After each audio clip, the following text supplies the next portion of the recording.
రోజురోజుకి ఎండలు పెరిగిపోతున్నాయి. మొన్న మధ్య 2 రోజుల పాటు ఎండ తీవ్రత తగ్గినట్లు కనిపించినా మళ్ళీ సూర్యుడు తన ప్రతాపం చూపడం మొదలుపెట్టాడు. రానున్న రోజుల్లో ఉష్ణోగ్రతలు మరింత పెరిగే అవకాశం ఉంది. ఇప్పటికే చాలామంది వడదెబ్బకి గురై వాంతులు, విరోచనాలతో ఆసుపత్రుల పాలవుతున్నారు. కొన్ని జాగ్రత్తలు తీసుకోవడం ద్వారా ఎండ తీవ్రత నుంచి తప్పించుకోవచ్చు. సహజంగా మనిషి రోజుకు 7 నుంచి 8 లీటర్ల నీళ్లు తాగాలని నిపుణులు చెబుతున్నారు. నీరసంగా అనిపిస్తే కొబ్బరి నీరు, నిమ్మకాయ నీళ్లు, పంచదార, ఉప్పు కలిపిన నీళ్లు తాగితే వెంటనే ఉపశమనం లభిస్తుందని వైద్యులు చెప్తున్నారు. ఎండలో బయటకు వెళ్లాల్సి వస్తే గొడుగు, మంచినీళ్ళ బాటిల్, తలకు క్యాప్ ధరించాలి. రోజు పండ్ల రసాలు, కొబ్బరి నీళ్లు, మజ్జిగ, రాగి జావ తదితర తీసుకోవడం మంచిది.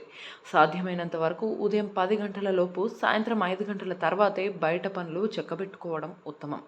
ఎండాకాలంలో తీసుకోవాల్సిన జాగ్రత్తలు: బయటకు వెళ్ళినప్పుడు సాధ్యమైనంత వరకు ఎక్కువ నీరు తాగాలి. తేలికగా జీర్ణమయ్యే ఆహారంతో పాటు పండ్ల రసాలు ఎక్కువగా తీసుకోవాలి. ఉక్కపోతకు శరీరంపై చెమట పొక్కులు వచ్చే అవకాశం ఉంది. వీటిని గిల్లడం వల్ల ఇన్ఫెక్షన్కు గురయ్యే ప్రమాదం ఉంది.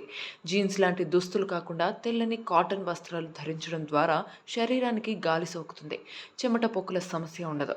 రోజుకు 2 సార్లు స్నానం చేయాలి. తోలుతో చేసిన చెప్పులు వేసుకోవాలి.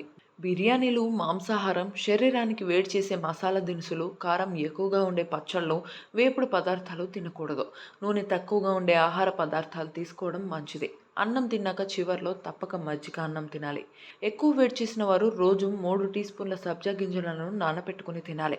లేదా గాజు గ్లాసులో 3 వంతుల నీళ్లు పోసి అందులో 1 టీ స్పూన్ జీలకర్ర, కొంచెం కండ చక్కెర వేసి ఉదయం నానబెట్టి మధ్యాహ్నం 3 గంటల తర్వాత ఆ నీటిని క్రమం తప్పకుండా త్రాగితే మంచి ఫలితాలు వస్తాయి. శరీరంలో ఉన్న అధిక వేడిని ఇది నివారిస్తుంది. ఉదయాన్నే కలబంద గుజ్జును సన్నగా తీసుకుని తినడం వల్ల ఒంట్లో వేడి తగ్గుతుంది. నేరుగా తినలేని వారు రుచి కోసం కొంచెం చక్కెర కలుపుకొని తినవచ్చు.